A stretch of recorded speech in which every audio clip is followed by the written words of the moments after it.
Hello viewers, welcome to my channel. मैं हूं physio Abhijit और आज इस वीडियो में हम बात करेंगे पेरोनियल टेंडोनाइटिस के बारे में। ये कंडीशन क्या होती है, किन कारणों से होती है, क्या इसके सिम्टम्स होते हैं और किस तरीके से आप इसे ठीक कर सकते हैं, आज इस वीडियो में हम जानेंगे।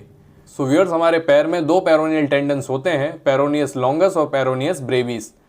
और ये जो टेंडन्स हैं वो हमारे पैर के बाहरी तरफ होते हैं और पैर के पंजे में बाहर की तरफ ये जो उभरी हुई हड्डी है जिसे हम लैटरल मेलुलस कहते हैं, इसके पीछे से ये पंजे में जाते हैं।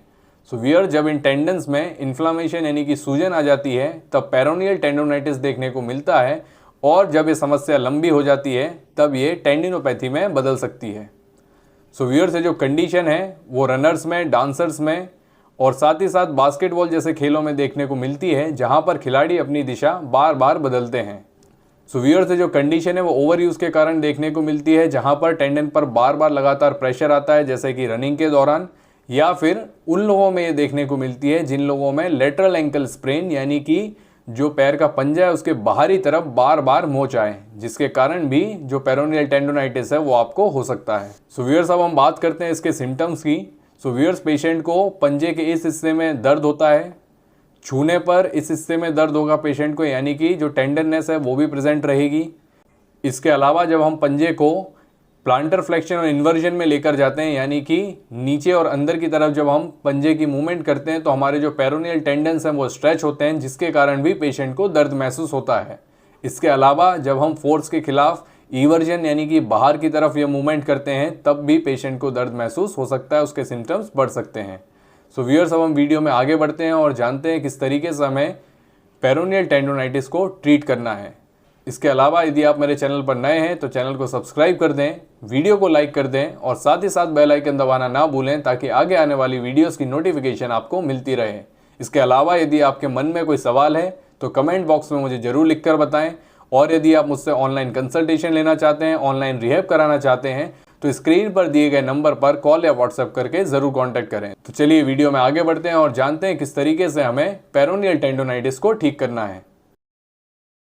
सो व्यूअर्स, पेरोनियल टेंडोनाइटिस को ठीक करने के लिए आप उन एक्टिविटीज़ को ना करें जिससे आपका दर्द बढ़े, जैसे कि रनिंग और जंपिंग। इन एक्टिविटीज़ की जगह आप साइकिलिंग जैसी एक्टिविटी कर सकते हैं जिससे पेरोनियल टेंडन्स पर लोड ना आए और पेरोनियल टेंडन्स इरिटेट ना हो। आप अफेक्टेड एरिया की बर्फ़ से सिकाई करें 10 से 15 मिनट हर 3 घंटे में। शूज़ की बात करें तो आपके जूते स्टेबल होने चाहिए। ज़्यादा फ्लेक्सिबल और सॉफ्ट शूज़ में पंजे को स्थिर रखने के लिए पेरोनियल्स को ज़्यादा काम करना पड़ता है। इसके अलावा आर्च सपोर्ट इंसोल्स का आप इस्तेमाल कर सकते हैं जिसे जूते के अंदर प्लेस किया जाता है प्रेशर कम करने के लिए और पंजे की एबनॉर्मल मूवमेंट्स को ठीक करने के लिए। अब वीडियो में हम कुछ इफेक्टिव एक्सरसाइज देखेंगे जिससे पेरोनियल टेंडोनाइटिस या टेंडिनोपैथी को आप ठीक कर पाएंगे। इस स्ट्रेच के लिए आप अपने पंजे को पकड़कर अंदर की तरफ इस तरह स्ट्रेच करें। आप इस स्ट्रेच को 30 सेकंड तक होल्ड करें और 3 बार इसे दोहराएं।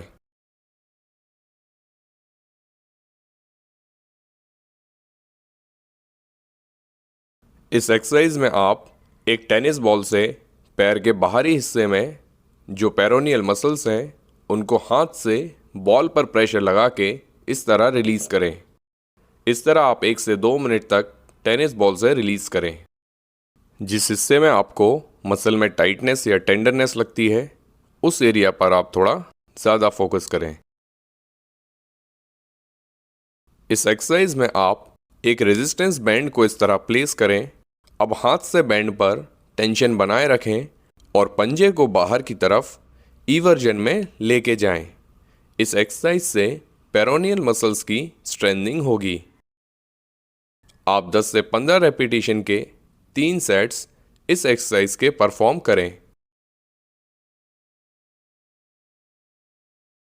इस एक्सरसाइज में आप रेजिस्टेंस बैंड के एक एंड को पैर का जो पंजा है उसके अंगूठे के पीछे यानी wall of the big toe के नीचे दबाएं और एक हाथ से बैंड को पकड़ के बाहर की तरफ खींचें।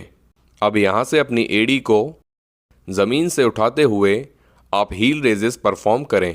एक्सरसाइज के दौरान आप बैंड पर लगातार बाहर की तरफ टेंशन बनाए रखें और साथ ही बैंड को पंजे के नीचे दबा के रखें। ऐसा करने से पेरोनियल मसल्स एक्टिवेट होंगे। 10 से 15 रेपिटेशन के 3 सेट्स आप इस एक्सरसाइज के परफॉर्म करें। इस एक्सरसाइज में आप एक पैर पर खड़े होकर बैलेंस करें। आपका दूसरा पैर 90 डिग्री पर मुड़ा रहेगा। इस तरह 30 से 60 सेकंड तक आप बैलेंस करने की कोशिश करें और 2 से 3 सेट्स आप इस एक्सरसाइज के करें।